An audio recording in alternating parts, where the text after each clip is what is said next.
Hi అండి. మనం ఈ మటన్ కూర ఎలా చేయాలో వీడియోలోకి వెళ్ళి చూసేద్దాం రండి. మనం కిలో మటన్ తీసుకొని శుభ్రంగా నీట్గా కడిగి పెట్టుకున్నామండి. 1 టీ స్పూన్ ఉప్పు, 1 టీ స్పూన్ అల్లం చిన్నుల్లిపాయ పేస్ట్ అండి, అప్పటికప్పుడు దంచేసుకోవాలి. 1 టీ స్పూన్ పసుపు, 2 టీ స్పూన్లు కారం. ఇది మనం మంచిగా కలిపి పెట్టుకోవాలి. ఈ విధంగా కలిపి పక్కన పెట్టుకోవాలి. స్టవ్ ఆన్ చేసి కుక్కర్ పెట్టుకొని ఆయిల్ పోసుకుందామండి. 2 బిర్యానీ ఆకులు, ఇవన్నీ హోల్ గరం మసాలా మొత్తం వేసుకోవాలండి. కొంచెం రాతి పువ్వు వేసుకోవాలి.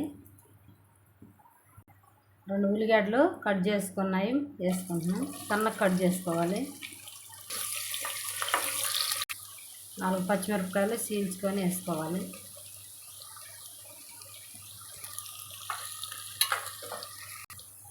కొంచెం పుదీనా వేసుకున్నామండి. ఇవి మంచిగా ఫ్రై అవ్వాలి.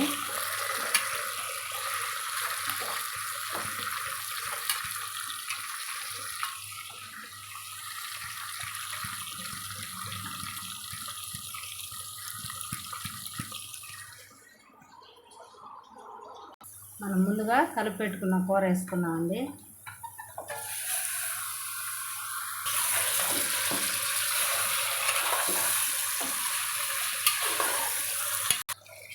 మనకి ఈ విధంగా ఉడికినాక మనం కొన్ని వాటర్ పోసుకున్నామండి. 3 టమాటాలు కట్ చేసుకొని వేసుకోవాలి.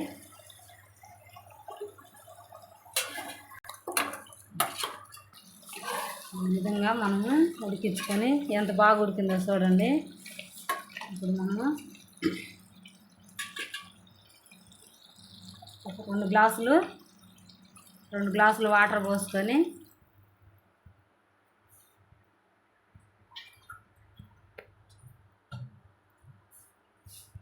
వేసుకొని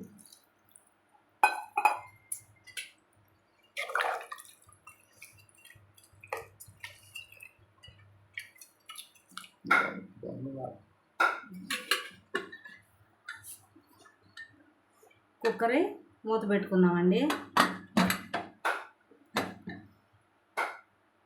ఇప్పుడు ఒక 2-3 విజిల్లు వచ్చిన దాకా ఉడికించుకున్నాం.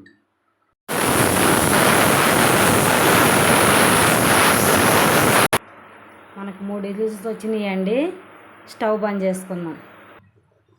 మన కుక్కర్ ఆవిరంతా పోయిందండి. మనం మూత తీసి చూద్దాం. కుక్కర్ మూత తెద్దామండి. మనకి ఎంతో మంచిగా ఉడికిపోయిందండి మటను. ఆయిల్ అంతా పైకి వచ్చేసింది. ఇప్పుడు మనం చూడండి ఈ విధంగా ఉన్నది కొంచెం గ్రేవీ. ఇప్పుడు మళ్ళీ మనం స్టవ్ ఆన్ చేసుకొని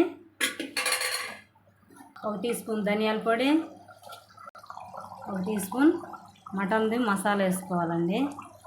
1 టీ స్పూన్ గరం మసాలా, కొంచెం పుదీనా, కొంచెం కస్తూరి మేతి వేసుకున్నామండి. బాగుంటుంది, చాలా బాగుంటుంది. కొంచెం కొత్తిమీర వేసుకొని ఒక్కసారి కలుపుతున్నామండి.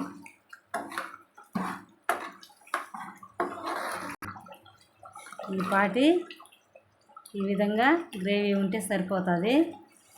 బిర్యానీ లేకైనా, చపాతీ లేకైనా, పూరీ లేకైనా, దేంట్లోకైనా చాలా బాగుండిద్దండి. మనకి ముక్క కూడా మంచిగా ఉడికిపోయిందండి. మన కూర రెడీ అయిపోయిందండి. స్టవ్ ఆఫ్ చేసుకొని వేరే గిన్నెలకు సర్వ్ చేసుకుందాం.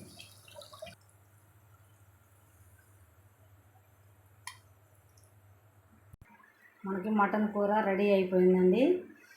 ఈ మటన్ కూర ఎలా చేసుకోవాలో చాలా బాగున్నది. మీరు కూడా ఒకసారి మీ ఇంట్లో కూడా ఒకసారి ట్రై చేసి టేస్ట్ చేయండి. చాలా బాగా కుదిరిందండి, బాగా వచ్చింది. ఈ వీడియో కనుక మీకు నచ్చితే లైక్ చేయండి, షేర్ చేయండి, సబ్స్క్రైబ్ చేసుకోండి.